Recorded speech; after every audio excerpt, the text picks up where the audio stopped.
You've always been nothing but a burden to this family, Emma. Maybe if you just disappeared, we'd all be better off. My mother's words echoed in my head as I lay on the cold kitchen floor, my vision blurring from whatever she'd slipped into my tea. My perfect sister Sophia stood behind her, arms crossed, wearing that same smug smile she'd perfected over 28 years of being the golden child. But I'm getting ahead of myself. Let me start from the beginning. My name is Emma Chen, and I'm 31 years old. I work as a pediatric nurse in Seattle, though you'd never know it from how my family talks about me.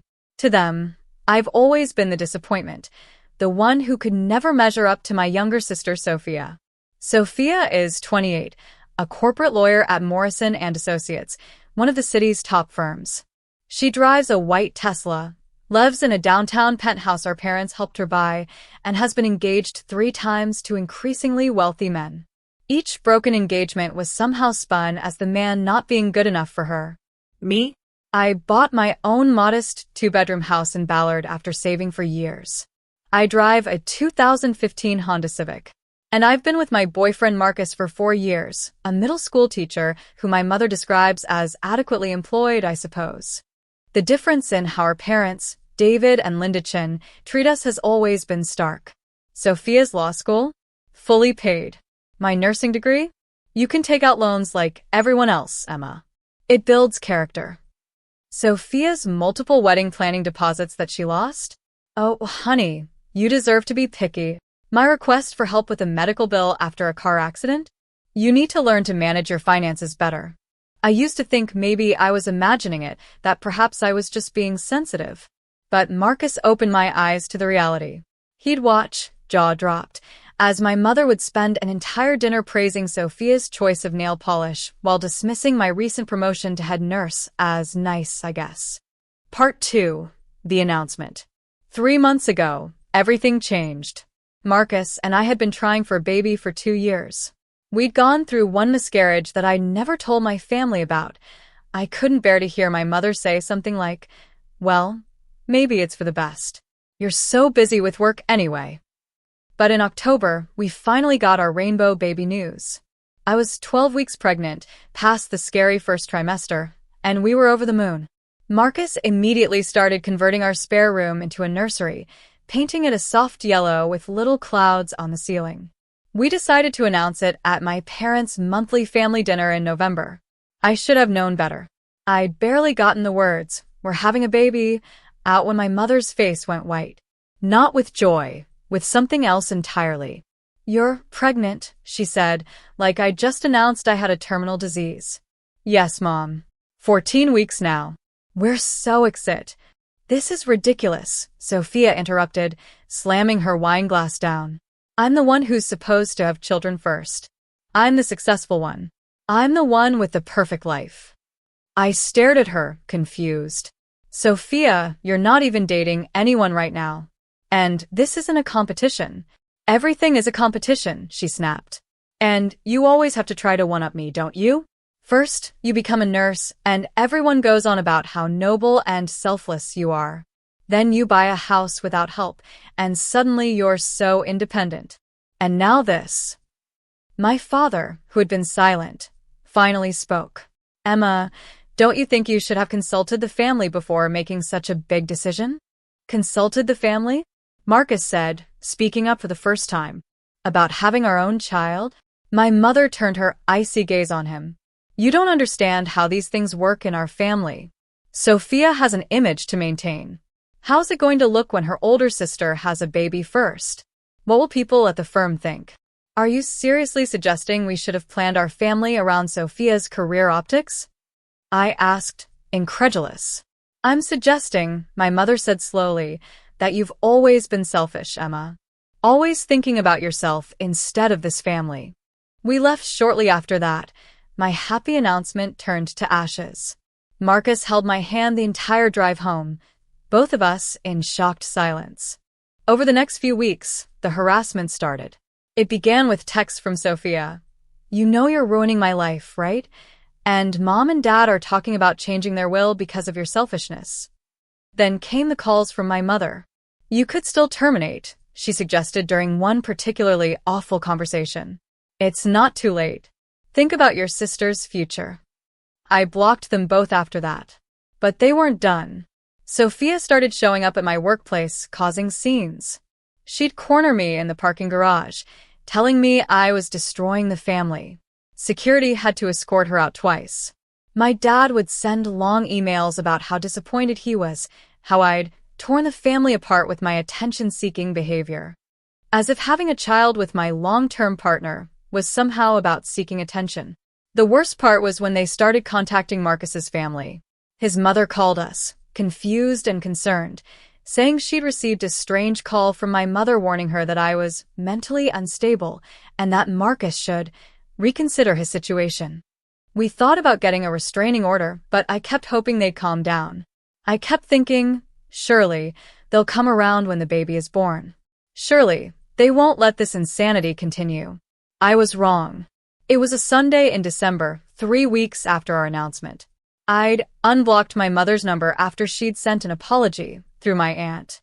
She seemed genuinely remorseful, saying she'd overreacted and wanted to make amends. She invited me over for tea, just the two of us, to talk things through. Marcus didn't want me to go. Something feels off about this, he said. But I was 5 months pregnant, emotional, and desperately wanted my mother to be excited about her grandchild. So I went. The house was quiet when I arrived. My mother had set up tea in the kitchen, with those little cucumber sandwiches she used to make when I was sick as a child. It felt like an olive branch. "I'm so glad you came," she said, pouring me a cup of chamomile tea. "I've been doing a lot of thinking." We talked for about 10 minutes. She asked about the pregnancy, about names we were considering.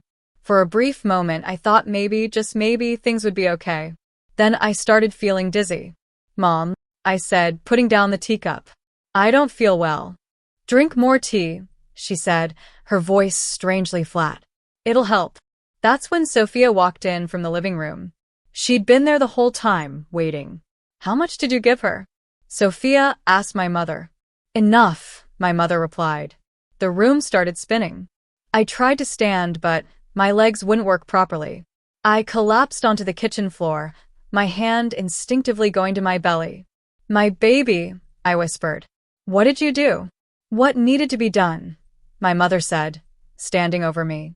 "You've always been nothing but a burden to this family, Emma. Maybe if you just disappeared, we'd all be better off." "The ambulance will be here soon," Sophia said, checking her phone. "We'll tell them you came here threatening suicide, that you took the pills yourself." "Mom, and I tried to stop you, of course, but you were hysterical about the pregnancy." "No one will believe you," I managed to say, though my tongue felt thick. "Won't they?" Sophia laughed. The successful lawyer and the respected community member versus the unstable daughter who's been estranged from her family, who's been making scenes at family dinners, who multiple family members will testify has been acting erratically. I fumbled for my phone in my pocket, managing to hit Marcus's contact before they noticed. I couldn't speak clearly, but I held the phone where they couldn't see it, praying he could hear what was happening. "The beauty is," my mother continued, "even if you survive this, no one will believe you. And the stress of it all. Well, miscarriages happen, especially when the mother is unstable." I heard sirens in the distance. Through my blurring vision, I saw my mother pick up an empty pill bottle and force it into my hand, pressing my fingers around it. "For fingerprints," she explained to Sophia, like she was teaching her a recipe. The last thing I remember before passing out was hearing Marcus's voice, tiny and frantic from my phone. "I'm calling 911. I'm on my way. Hold on, baby." I woke up in Harborview Medical Center, Marcus by my side, his eyes red from crying. The first thing I asked was, "The baby?" "She's okay," he said, and I burst into tears. "She's a fighter, just like her mom." It turned out Marcus had heard everything on the phone and immediately called 911, telling them it was a poisoning, not a suicide attempt. He'd also called his brother, who's a cop in Tacoma, and asked him to come to the hospital. The toxicology report showed a massive dose of Ambien in my system, enough to be dangerous, but not quite lethal. They'd wanted me incapacitated and discredited, not necessarily dead. Though I'm not sure they would have cared either way. Marcus's brother, Officer James Williams, took my statement. He also had the recording from my phone, not perfect quality, but clear enough to hear my mother and sister discussing drugging me. "This is attempted murder," he said bluntly. Or, at minimum, assault with a deadly weapon and attempted feticide. These are serious charges. My mother and sister were arrested that evening. Sophia, the golden child, the successful lawyer, was led out of her penthouse in handcuffs. My mother was taken from her perfect suburban home as the neighbors watched from their windows. The trial was a media sensation. Prominent lawyer and mother accused of poisoning pregnant family member made headlines in the Seattle Times. Sophia's firm immediately suspended her pending investigation. My father, who initially stood by them, changed his tune when he heard the recording. The prosecution's case was solid. They had the recording from my phone, the toxicology report, text messages and emails showing a pattern of harassment, testimony from my co-workers about Sophia's visits, Marcus's family testifying about the strange calls they'd received. Sophia tried to use her legal knowledge to her advantage, but it backfired spectacularly. The prosecutor painted her as someone who thought she was above the law, who believed her success meant she could do whatever she wanted. My mother broke down on the stand, not with remorse, but with rage. She actually said, in front of the jury, that I had ruined everything by getting pregnant and that she did what any mother would do to protect her successful child. The jury deliberated for less than 2 hours. Guilty on all counts. Sophia was sentenced to 15 years for attempted murder and conspiracy. My mother got 12 years for the same charges. They were both ordered to have no contact with me, Marcus, or our child for life. The fallout was swift and complete. Sophia was disbarred immediately. Her fiancé, oh right, I forgot to mention she'd gotten engaged again during all this to some tech executive, left her the day of the guilty verdict. He gave an interview to a local blog saying he was horrified and had no idea who he'd been engaged to. My father divorced my mother while she was in prison. He sent me one email. "I'm sorry I didn't see it sooner. I'm sorry I failed you as a father. I understand if you never want to speak to me again." I haven't decided about my father yet. He's in therapy now, trying to understand how he enabled this dynamic for so long. Maybe someday. But not now. The extended family split. Some sided with my mother and sister, saying I'd destroyed the family by pressing charges. I cut those people off without a second thought. Others reached out with stories of their own, how Sophia had always been cruel, how my mother had always played favorites, how they'd been waiting for someone to finally stand up to them. My Aunt Patricia, my mother's sister, told me, "I always wondered when Linda's obsession with image would go too far. I just never imagined it would be this far." Morrison and Associates conducted an internal investigation and found that Sophia had been taking credit for other people's work and bullying junior associates. 3 former employees came forward with complaints they'd been too scared to file before. The firm issued a public apology and implemented new oversight policies. My mother's book club, her charity boards, her entire social circle, they all dropped her. The president of her garden club sent me a fruit basket with a note. "We always thought something was off about Linda. We're so sorry for what you went through. Our daughter was born on a rainy Tuesday in March. We named her Hope because that's what she represents to us. She's perfect. 10 little fingers, 10 little toes, and a full head of dark hair, just like her daddy." Marcus's family has been incredible. His mother moved in with us for the first month to help. His brother and sister-in-law bring dinner twice a week. His father built a beautiful rocking chair for the nursery. They've become the family I always wished I had. My work family has also been amazing. The other nurses threw us a baby shower that made me cry, not just because of the gifts, but because of the genuine love and support. My supervisor approved extended maternity leave with full pay, saying, "After what you've been through, it's the least we can do." We moved to a new house in Edmonds, further from Seattle. It has a big backyard where Hope can play when she's older and a mother-in-law suite where Marcus's parents can stay when they visit. Our neighbor is a retired pediatrician who's become like a grandmother to Hope. I started therapy to deal with everything. My therapist helped me understand that I'd been gaslit my entire life, that the dynamic in my family wasn't normal or okay. She helped me see that I wasn't crazy for feeling hurt all those years. I was being hurt. Marcus and I got married in our backyard when Hope was 6 months old.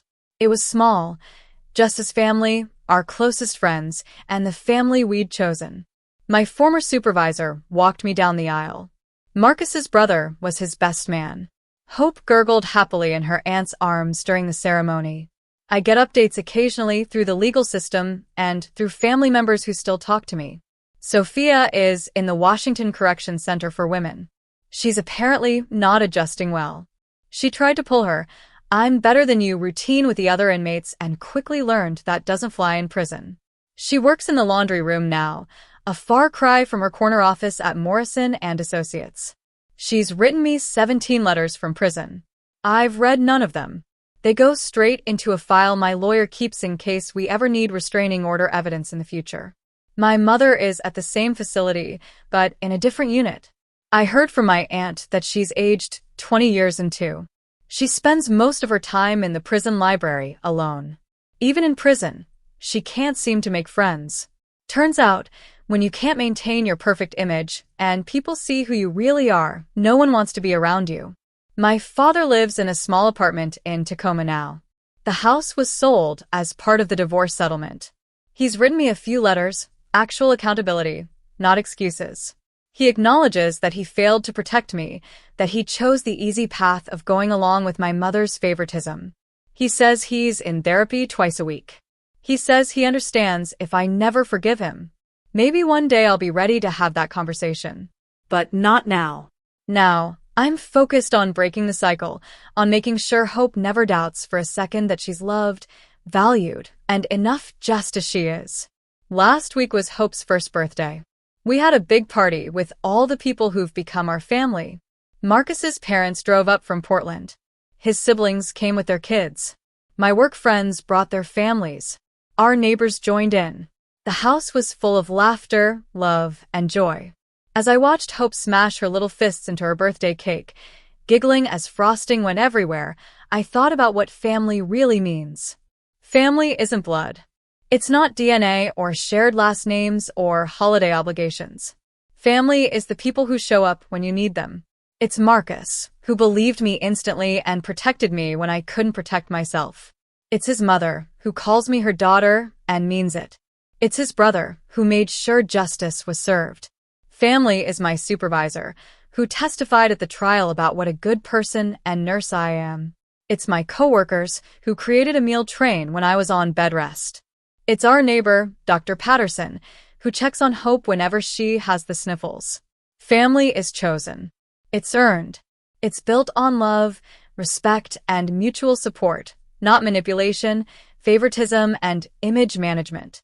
Sometimes I wonder if my mother and sister think about what they lost. They had a daughter and sister who would have loved them, who tried for 31 years to earn their approval and affection.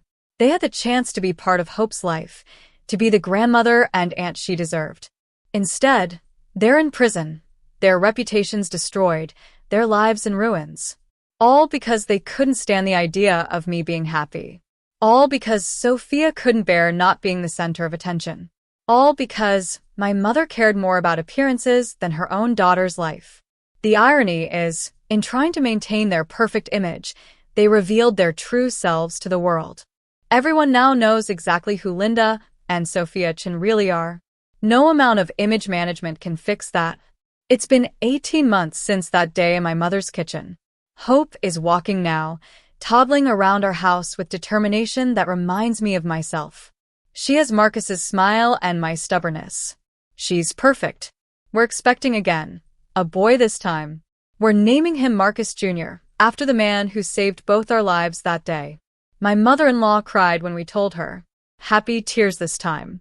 I still work as a pediatric nurse, but I've also started speaking at domestic violence and family abuse conferences. It turns out, family poisoning is more common than people think, especially when there's a golden child/scapegoat dynamic. My story has helped other people recognize the signs and get out before it's too late. Marcus got promoted to assistant principal. He's amazing at his job, advocating for kids who come from difficult family situations. He knows firsthand now how damaging family can be, and he makes sure those kids know they're valued. We don't talk about my mother and sister much anymore. They're part of our past, a cautionary tale about what happens when jealousy and narcissism go unchecked. Their parole hearings are years away, and when they come, I'll be there to testify about why they should serve their full sentences.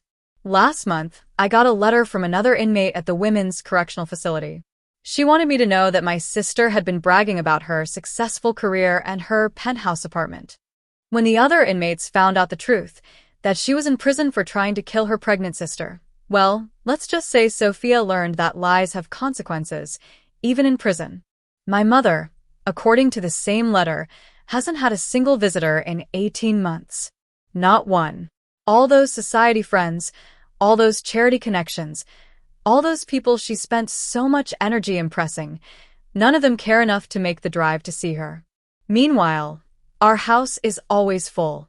Last Sunday, we had 15 people over for brunch. Hope played with her cousins, Marcus's nieces and nephews, but they're her cousins in every way that matters.